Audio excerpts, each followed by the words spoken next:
السلام عليكم ورحمة الله تعالى وبركاته. مرحبا بكم معايا البنات. اليوم جبت لكم وصفة طعام بمرقة بيضة تاع العريس والمناسبات، يجي ما شاء الله. نتمنى تجربوه ونبداو على بركة الله في المقادير. عندي حبة بصل كبيرة مرحية رحيتها في الأشوار، وعندي هنا طرف تاع اللحم، عندي حمص، وعندي قرعة وزرودية، واللي عندها اللفت دير اللفت. انا ما كانش عندي هذا واش كان متوفر عندي مغرفة زبدة صغيرة، وعندي شوية فلفل اكحل وشوية راس الحانوت. هنا نروحوا للقدرة ولا الكيكوطة ولا اللي نطيبوا فيها، نديروا شوية زيت، حوالي 4 مغارف ولا 3 تاع زيت. اللي عنده السمن يدير مغرفة صغيرة تاع السمن، انا ما كانش عندي السمن درت لابيل، وهو من الاحسن السمن. نذوبوهم مليح ونرموا اللحم تاعنا بعد ما نكونوا غسلناه، ونخلوا اللحم يتقلى مليح في الزيت كما تشوفوا معايا. نخلو حوالي من 5 دقائق حتى ل10 دقائق نقلوه مليح في الزيت، من بعد باش نزيدوا له البصل. هنا بعد ما نقلوه من الجهه الاولى نعاودوا نقلبوه للجهه الثانيه كما تشوفوا معايا. هنا زدت حبة البصل الكبيرة، حبة بصل كبيرة نرحوها في الاشوار باش تجينا المرقة تاعنا خاثرة ماشي في السكر فيش. هنا نزيدو نديرو البصلة نتاعنا، والبصلة كنت رحيت معاها زوج سنات تاع ثوم، بصلة كبيرة مع 2 سنات تاع ثوم. هنا كي نديرو البصل نزيدو نخلوه يتقلى حوالي ربع ساعة، نغلقو الكيكوطة ولا القدرة نتاعنا ونخلوه يتقلى. هنا بعد ما تقلى لي حوالي ربع ساعة باش نبداو نزيدو في التوابل. عندي مغرفة صغيرة فلفل اكحل وراس الحانوت. هنا نروحو للطعام نتاعنا، اي نوع طعام تحبوه تستعملوه. انا للامانة هنا درت لابيل رقيق، هنا درت له حوالي 3 مغارف ولا 4 تاع زيت. نديروا له الزيت اول مره، واللي تحب تفوت تغسلو باش دير له الزيت كي ينشف، يعني كل واحد كيفاش يديرو. انا هنا درت له الزيت، ومن بعد بديت نرش فيه حوالي كاس كبير تاع ماء، نرشو ونحركو بالاصابع نخلطوه مليح باش ما يتكورش. يعني نبقى نرش في الماء ونشوف وين نشوفو تشمخ مليح نحبس ونغطيه ونخليه وين يشرب الماء هذاك نزيد نعاود ليه.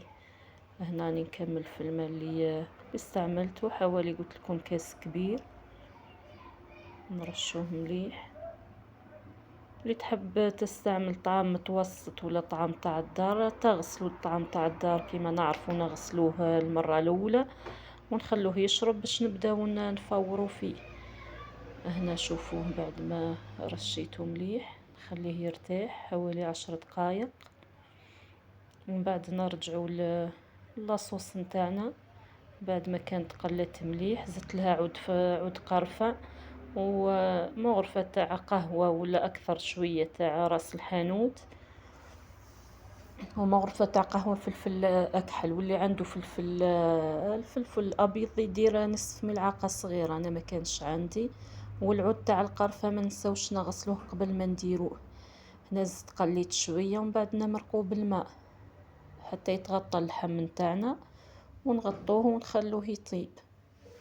هنا الخضرة ما نديروهاش في الاول، بعد ما يطيب اللحم نتاعنا حوالي 40 دقيقة باش نديرو الخضرة.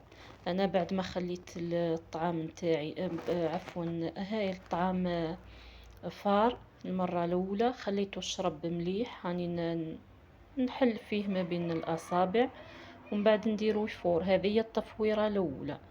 انا نفور 2 مرات. التفويره الاولى هاني ندهنو بشويه زيت ونديرو في الكسكاس يفور، ومن بعد نزيد نعاود نرش ونزيد نفور. دوك تشوفوا المراحل معايا. هنا يعني شوفوا شرب الماء اللي درتهولو ما شاء الله، كل حبه وحدها. هنا بعد ما فار وهبطو، هذه المره الاولى درت له حوالي نصف ملعقه كبيره ملح، والملح كل وحده يعني على حسب الكميه اللي دارتها. نزيدو نجيبو كاس كبير ولا كاس ونصف تاع ماء، يعني نرشو ونشوفو. هنا راهو سخون نرشوه مليح لا نديرو فيه يعني في جفنة ولا في حاجة تكون كبيرة باش تساعدنا على الخدمة، ونرشو بالشوية هو يكون سخون. اللي ما تقدرش تستعمل مغرفة تاع لوح، واللي يعني تتحمل السخانة دير بيدها. هنا بعد ما رشيته حوالي 2 كأس تاع ام وليد تاع ماء، يعني نلموه على جهة ونخلوه يزيد يرتاح، يزيد يشرب حوالي من 10 دقائق حتى لربع ساعة.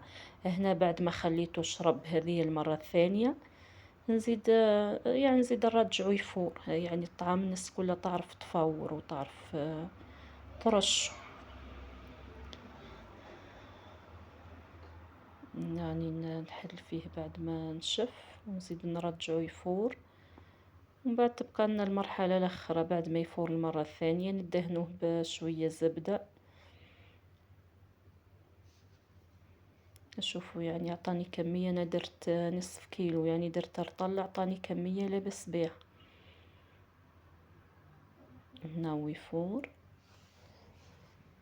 حتى يفور، يعني نديرو في الكسكاس حتى يفور. يعني شوفوا الفار طلع من الفوق. هنا راني هبطو ونبدا نحل فيه، نحلوه سخون ونديرو له الزبده، نديرو نحطو مغرف تاع زبده ونعاودو نغطوها بالطعام باش تذوب كيما تشوفوا معايا هنا.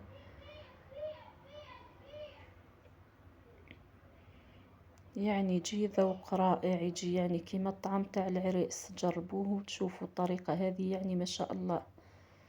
هنا راني مازلت نبرد فيه وندهن فيه بالزبدة. هنا جاني سخون، كنت ندير بالمغرفة بركا، من بعد استعملت يدي. هنا بعد ما طاب اللحم والحمص تاعنا في المرة الأولى حوالي 40 دقيقة، زدت له الزرودية والقرعة، نخلوهم حوالي 10 دقائق ولا ربع ساعة ونطف. ومن بعد هنا ها هي لاصوص نتاعي. ها هو الطعام زينته بالحمص والقرعة، واللي عندها اللفت تستعمل اللفت، انا ما كانتش عندي. شوفوا لاصوص يعني تجي تبان لكم حمرة، بصح هي بيضة. نتمنى تجربوه ودمتم في رعاية الله.